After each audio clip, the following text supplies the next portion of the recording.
A gwini cor. Ari ambassador gwiniwsles a cordia. An gédal sias ys minlam firkin wikas a gwaliev os an firkin fulsha sin. Mahan ein, son ma van kele saivin is it sanatoi church de lam. Agus an a mask an ara ato I'm shahad and realtas tias de lam. Ministers, ambassadors, distinguished guests, Secretaries General, Excellencies a Gwynwsle ar fod. Dear friends, it is, as I have just said in the Irish language, I would like to begin by thanking you all for the warm welcome. Is Ambassador Gormila Magatas and Corilo Hershen. Ambassador, may I thank you for your kind words. I'm very honored to be with you all here tonight in this beautiful and remarkable country, and I have already expressed my sincere thanks to the President of the Hellenic Republic and to the government and the Greek people for the very heartfelt welcome that we have received. I speak of my wife, Sabina, and myself, of course, the Minister Regina Doherty, who is the government's representative as accompanying minister to this state visit. And all I have to say is that we will all cherish the memory of these special days here in Athens. And of course it gives me pleasure, as it does, to see how, if you like, even in the shadow of difficult times, all those conversations I had all those years ago with such as Milena Mercouri in the 1990s, and to think that even if there is a contraction in the material aspects of life, one must never, ever put any impediment in the way of the access of citizens to culture. And Greece is the great, great example of that. And I pay tribute to your Minister for Culture and all those who work in the cultural sphere for what you have achieved in terms of inclusiveness. I think it gives me pleasure to be here in this great hall of music, the Megaron Musikis, and to stand in this magnificent chamber named as it is after Dimitris Mitropoulos, a conductor, composer, and pianist who is so associated with the performance of modern orchestral music in Greece, Germany, the United States, among other places. Dimitris Mitropoulos was an internationalist in the very best sense of that term, a champion of that which is universal across all our diverse cultures on this planet, the love of the arts, of the written and spoken word, and above all, of music, which knows no boundaries. And this assembly tonight of Greek and Irish talents is surely a reflection of that spirit. As many of you will know, some of you at least, that this is not my first visit to Greece, for Greece holds a special place in my own heart, as it does in the hearts and minds of so many Irish people. It is just a little over a decade, unfortunately, since I last visited Athens. And while here I had the pleasure, as you have heard, that I was then producing poems. I have written just 3 in the last 7 years. The presidency isn't good for that side of things. But I have to say that I had the pleasure then of reading poetry in the Athens Centre, hosted as I was by the Greek-Irish Society. The connection between our countries, of course, between Greece and Ireland, is not a recent one, but one that stretches back millennia. Our respective mythologies stand with the Roman, Iranian, Egypt, and Norse as the last echoes of the tradition of storytelling of the heroic age, when, as I've said, gods were made human, and men who thought to be gods had to settle for being heroic as they walked the earth together. The works of the great Greek historian, of course, of the 2nd century, Polybius, provides us with the first written account of contact between our two countries, instigated by the Greek explorer Pythias of Massalia, whose own account of his voyages on the ocean is unfortunately lost to us today. And, of course, being from Galway, on the edge of the Atlantic and near the great river Corrib, it was the Greek cartographer of the 2nd century, Claudius Ptolemy, who created the first known map of Ireland, delineating and naming the rivers and promontories, and the clans and their cities.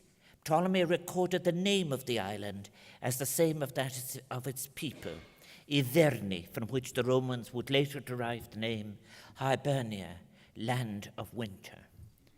To name, and it has been a long one, to name a place is to bring it into the imaginative universe of a culture. But Ireland then has existed in the Greek mind, and Greece in the Irish mind, ever since those very first encounters more than 2 millennia ago. I think so many, too, of our literary giants considered themselves Philhellenes and drew from this country their inspiration, not only on the genius of the ancient democracies of Athens and Thebes, the wonders of medieval Greek civilization, or the beauty of the Greek language and landscape in all its forms, but on the example of the profound culture of the modern Hellenic Republic, as indeed I do. A young Oscar Wilde read Greek, eager in his words, as he put it, for the love of it all. The more I read, he said, the more I was enthralled. And W.B. Yeats wrote of medieval Byzantium, of it being a holy city, which was at once the cynosure of his spiritual philosophy and a reliquary for his soul. But it was James Joyce, of course, whose masters are rightly said to have been Homer and Aristotle, who gave a modernist expression to the epic of the wanderings of Odysseus, whose monumental struggles were reimagined as the voyage of Leopold Bloom on that day through the city of Dublin.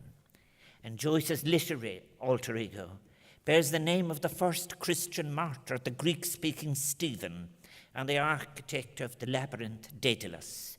And we in Ireland are indebted to the Irish philosopher Fran O'Rourke, who I see is with us here, for recovering the depth of Joyce's love for Greece, its language and its people. And I'm delighted that I've said that he's with us this evening. Indeed, I had the honor just a few days ago of conveying good wishes to Stephen Joyce on his 86th birthday, who is grandson of James Joyce, and we spoke of Greece and things Greek. Joyce's love of Greece was shared by Louis MacNeice, who was a poet and playwright, was not only a brilliant interpreter of the ancient Greek authors, bringing Homer, Thucydides, Aristophanes, Xenophon, Petronius, Apuleius and Horace to BBC radio listeners, but he was an advocate for the Greek people during the dark days of the Second World War. MacNeice wrote a radio play characteristically entitled The Glory That Is Greece, broadcast on BBC on the first anniversary of the day that the Greek people said, "Ochi," to the Axis powers, and summoned the voices of veterans of the Greek War of Independence to celebrate the bravery, culture, and spirit of the contemporary Greek people of that time, to provide an example to those who sought to oppose fascism. As Professor Brian Arkins, my friend and an eminent Irish classicist, has demonstrated, this tradition of seeking inspiration from both the Greek past and present continues to this day. And so modern Irish poets, playwrights, and authors, such as Seamus Heaney, who loved Greece, Michael Longley, who spoke and said, "I am reversing myself back to Greece," Derek Mahan, Colm Tobey, Paula Meehan, whom you will hear this evening, and Theo Dorgan, all looking at times to Greece, not only in antiquity, but really to writers such as Constantine Cavafy, George Sephiris, and Odysseus Elitis. I am so pleased that Paula and Theo have joined us this evening. And then in speaking of the modern connection between our two peoples, may I take this opportunity to recognize the work of Richard Pine, whose frequent letters from Greece, dispatched from his adopted home, Corfu, have been published in the Irish Times over the past years. They've been a reminder to those of us in Ireland of all that we share with the contemporary Greek nation. And thus, as two nations on the periphery of the continent of Europe, we may be distant in geography, but we are so close in our common characteristics and historical experiences. We share a long and unremitting struggle for independence against an imperial power. the challenges of creating a nation-state capable of fulfilling the potential and promise of our independence, seeking to expand the flame of egalitarianism and equality within nationalism. We also, I think, have the experience of surviving the hardships produced by unsustainable and unjust economic policies, some of them of which we are not author ourselves, whether sourced, as I've said, in our own countries or in the European Union. We share a continued commitment to protect and promote our respective cultural patrimony. And what an exciting visit I had today to see your most recent efforts of the last decade. Then in December 2017, just last year, UNESCO added the traditional Greek music genre of rebetiko to its register of intangible cultural heritage. At that very same meeting, UNESCO added the traditional Irish music instrument, the uilleann pipes, to the UNESCO representative list of intangible cultural heritage. At that time, when I was congratulating those who had safeguarded the art of the manufacturing and playing of the uilleann pipes through Ireland's lean years, thousands now play, and we had been down to having just one maker and sustainer of the uilleann pipes. Greece deserves the same commendation for the preservation and promotion of its musical culture throughout what have been the most difficult years. It was a reminder that cultures are not confined to any defined national territory, for we are both diasporic and migratory people, sending our cultural expressions away, having them mingle with others and come back enriched. And because of this experience, we are perhaps more aware than others of the deep moral imperative to welcome all those fleeing from persecution, famine, and natural disasters. May I take with the greatest sincerity this opportunity to recognize the compassion and generosity demonstrated by the Greek people in responding to the plight of those who have sought sanctuary on your shores. This response reflects the very best of the egalitarian traditions of this your country, which it constitutes a vital moral resource for all citizens, not only of Europe but of this planet. For Greece has so often stood on the front line of the battle for democracy and for a more just and humane world. You have known what it is to face those who promulgate an extreme version of nationalism, those who would seek to divide us against one another on the grounds of ethnicity, religion, or nationality, and who would ignore or even perpetuate inequalities in wealth, income, and power in an exclusionary way. Only 45 years ago, the students of the Politecnico, only 4 kilometers west of where we sit today, became the flag bearers of the struggle against dictatorship. And let us never forget them or their courage. And as we now seek to give a new shape to our European Union, and to draw again from, maybe make new solidarities between the European peoples, we would do well to remember and recall their bravery, as well as the bravery of those who defeated fascism. Bravery in action, and let us not forget, bravery in thought.